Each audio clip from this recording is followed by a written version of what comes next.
Hi everybody, bom dia, boa tarde, boa noite. It means good morning, good afternoon, good evening in Portuguese. I'm writing from Rio, Brazil.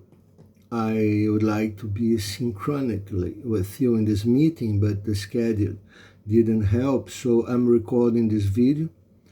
And I will read a few words that I wrote because I'm not a native English speaker, so I'm sure that it's easier for me and it will be better for our communication this way. Okay, so my name is Marco Schneider. I am a researcher at the Brazilian Institute of Information in Science and Technology and professor at the Fluminense Federal University. The title of my short speech is The Right to Know What? From the corporate media gatekeeping to the artificial intelligence confirmation bias filters of big tech corporations. I propose an ethical and political questioning of the contradictions between the right to know and the reliability of information. From corporate media gatekeepers and their general conservative ideological bias to nowadays right-wing misinforming confirmation bias mediated by algorithms. I will talk about credibility, self-deception, the notion of private hegemonic apparatus, the theory of gatekeeping, big tech corporations, extreme right-wing growth, and infodemic. Of course, I can only talk about all these issues in a panoramic way due to the time limit of this speech.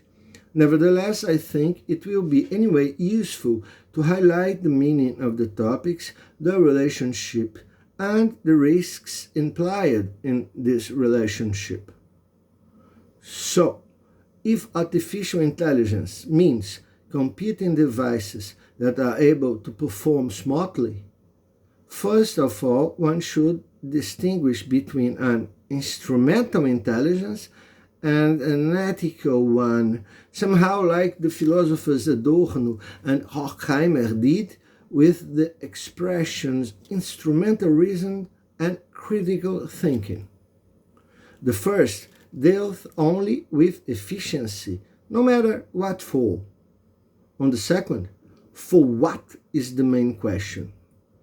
So, talking about artificial intelligence, in its relation with the general issue of information access and the right to know, my point is that before projecting efficient and smart tools to improve access to information, we must ask, for what kind of information? Efficiency must deal with teleology. Something is efficient for what? The goal is the main question.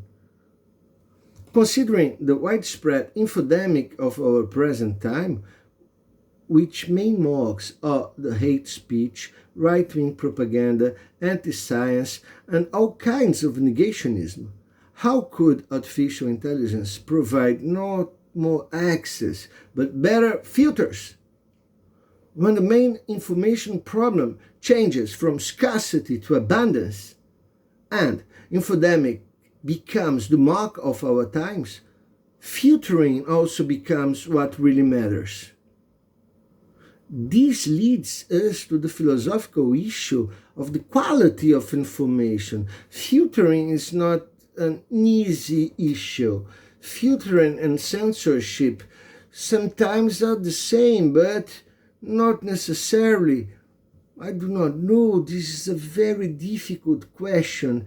But anyway, it leads us to the philosophical issue of the quality of information, together with deception, self-deception, confirmation bias, the social construction of cognitive authorities, credibility, ideologies.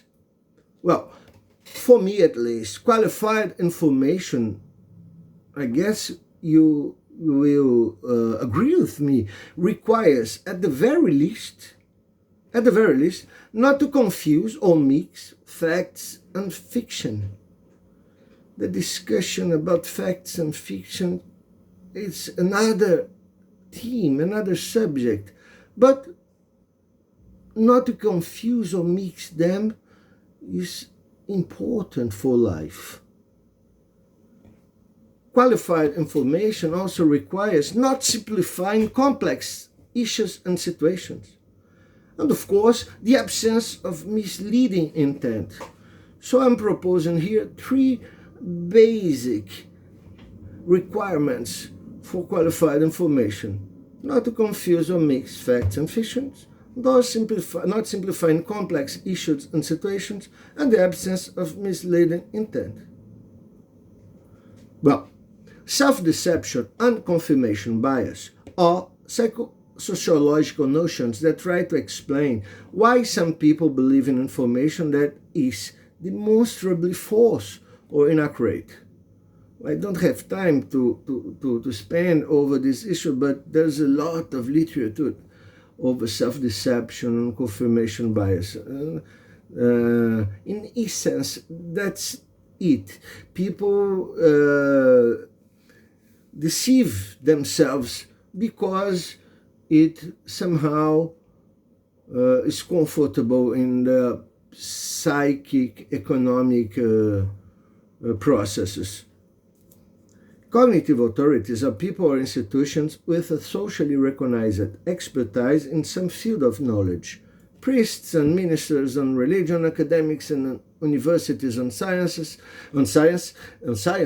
the media on everyday life, factual occurrences, and so on. I do not intend here to establish what is the truth, but only to think historically, sociologically, critically about the social construction of cognitive authorities, and about the astonishing quantity of people that believe in them. Why?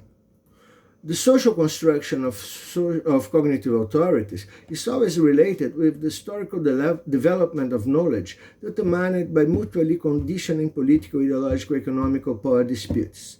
These disputes take place amidst what the Italian philosopher Antonio Gramsci called private hegemonic apparatus, churches, education systems, the media, and so on. All of these apparatus have their own sort of gatekeepers, this is to say, people that have the power to establish what information will be socialized, put in circulation. From priests, ministers, pedagogues, and editors to algorithms, gatekeeping means filtering what information will be available and for whom. The reliability of cognitive authorities and gatekeeping standards is also the result of a particular historical moment of social power disputes. Nowadays, right-wing players, with the corollary of hate speech, anti-science, etc., are becoming cognitive authorities for many people in such a way that we do not see since the rise of fascism in the last century. What kind of artificial intelligence is required to avoid entropic risks implied in this fact? I do not intend to argue that big tech corporations are fascist or anti-scientific, but the fact that they get a lot of profit from this kind of information circulation can be at least hypothetically related to their insufficient willingness and ineffective effort to fight it. Information, access, and the right to know are not only quantitative but mainly qualitative issues.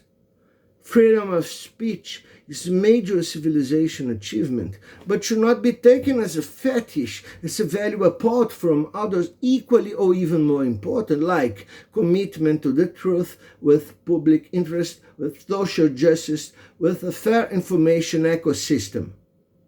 So, it doesn't matter how efficient is an artificial intelligence device.